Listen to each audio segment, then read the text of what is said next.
Quando surge família, que empate amargo nesse derby, né? E Palmeiras teve aí uma grande oportunidade de não só vencer o Corinthians, como diminuir a vantagem do Botafogo, diminuir a margem ali de diferença.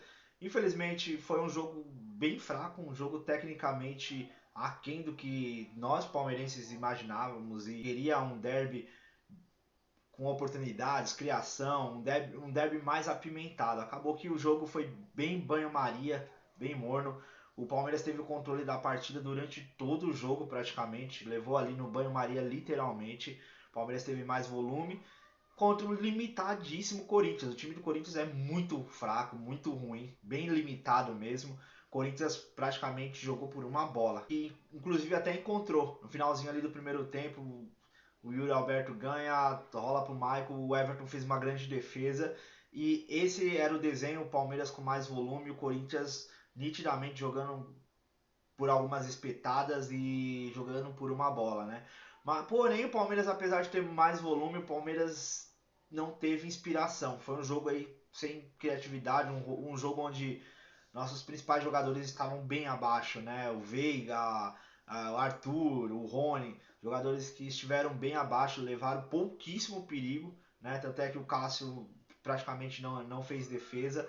Aí vem o segundo tempo, nós palmeirenses esperávamos aí o Palmeiras mais em cima do Corinthians, um Palmeiras mais agressivo e voltou como terminou o primeiro tempo, né? O Palmeiras com mais volume, o Corinthians jogando por uma bola, só que o Palmeiras também sem oferecer grandes riscos, né?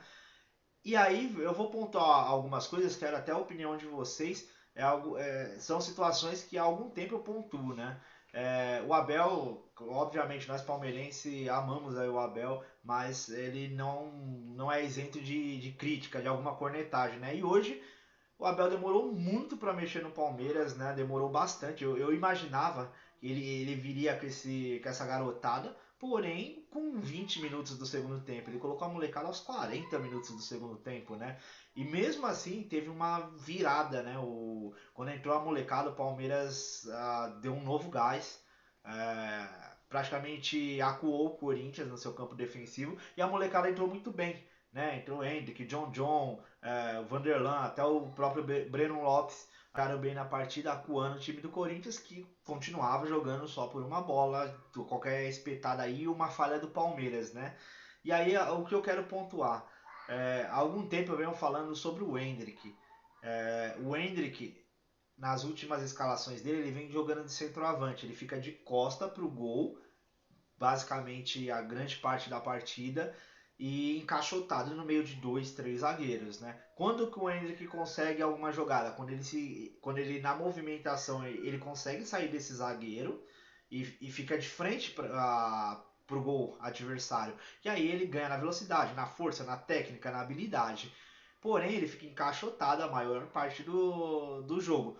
E há algum tempo eu venho falando que, na minha visão, o Hendrick é um jogador que ele precisa jogar solto no campo. Assim, na minha opinião, o Abel devia chegar pro Hendrick e falar: Hendrick, do meio pra frente, se vira. Você joga onde você quiser, do jeito que você quiser, pelo talento que o menino tem, né? E é muito talento para ficar encaixotado no meio de dois, três zagueiros de 2 metros de altura. Então, eu vejo dessa forma, eu quero até a opinião de vocês, se faz sentido, né? E hoje foi uma amostra que o Hendrick solto, o moleque faz a diferença. O moleque é veloz, o moleque é habilidoso, o moleque é forte e o moleque tem visão de jogo, além de ter um bom arremate. Então, hoje, isso que eu queria pontuar foi só uma amostra de como o Hendrick solto performa muito mais do que encaixotado de centroavante, né? Então, assim, é um ponto, é óbvio, quem treina, quem tá com ele todo dia é o Abel sabe o que é melhor pro Palmeiras, mas é um ponto, uma visão que há algum tempo eu trago, tá? E aí, essa molecada entrou bem, o Jojo entrou bem também, acertando os passes ali com mais profundidade, tendo passes mais agudos. E no finalzinho aí do jogo a gente tem um contra-ataque do Palmeiras, onde entra que ganha a jogada no corpo, arranca em velocidade, a explosão do Hendrick é grande, né? Então assim, em poucos segundos ele tá lá no ataque e consegue a armação pro John, que centra pro Breno Lopes ali. Eu acho que todo palmeirense já levantou e comemorou. E aí o Breno Lopes bate mal, bate fraco. O Cássio faz uma boa defesa também.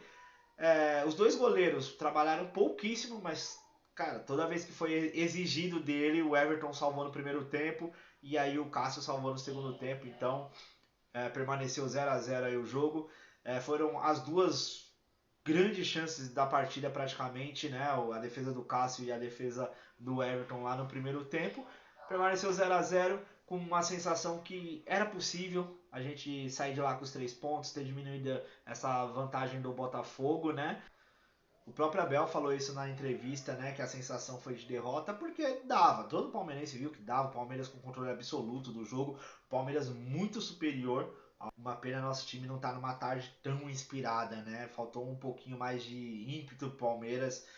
Porém, um 0 a 0 é um clássico. Sabemos que os clássicos são bem difíceis, principalmente em São Paulo, né? Onde os times praticamente jogam para não perder por conta da semana seguinte, né? Quando se perde um clássico, a semana seguinte vira um terror para qualquer grande paulista.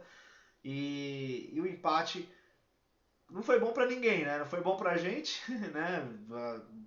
Diminuímos aí a vantagem para o Botafogo em apenas um ponto, estamos 10 pontos atrás, e para o Corinthians também não mudou muita coisa, né? Então, tá aí, esse foi o resuminho do clássico, fica esse ponto aí sobre o Hendrick, e referente ao o Breno Lopes perdeu o gol, para mim não foi o Cássio que fez um milagre, o Breno Lopes perdeu o gol, né? Ele tinha grande chance de marcar, foi mais fácil do que o do Maicon no primeiro tempo, caiu na perna boa dele, então ele realmente perdeu o gol. O palmeirense tem todo o direito de estar pistola, tá puto com o Breno Lopes aí por esse gol perdido no finalzinho, mas não crucifiquem aí o jogador, que ele é muito importante para o nosso elenco. O Abel utiliza ele muito, ele entra, faz boas partidas, ele tem uma alternância, né? Ele faz boas partidas, outras mais ou menos, só que o Breno costuma perder esse tipo de gol, né? O que não pode perder. Mas também nós palmeirenses não podemos vir aqui crucificar o Breno Lopes. Ah, eu quero ele fora do Palmeiras. Cara, e a gente está depreciando um atleta nosso, né? Que se tiver uma negociação futura, tudo isso pesa. Que era para vender ele por 5 milhões, vai vender por 1. Por quê? Porque o torcedor quer ele fora, né? Então, você tem todo o direito de estar pistola com ele aí, mas essa de crucificar o jogador, eu acho que não é o caminho, não é o melhor caminho, e ele vai ser importante aí, principalmente com o Dudu fora, tá? Só não se esqueçam disso, o Dudu tá fora. Então o Breno Lopes vai acabar sendo importante, vai ser utilizado bastante ainda nessa continuidade da temporada. Então, empatezinho aí xoxo, né? Com aquele sentimento que dava para ter ganhado, dava para ter apertado aí essa disputa pelo Brasileirão, mas ficou 0 a 0 e bora para a próxima. Valeu? Quando surge, tamo junto.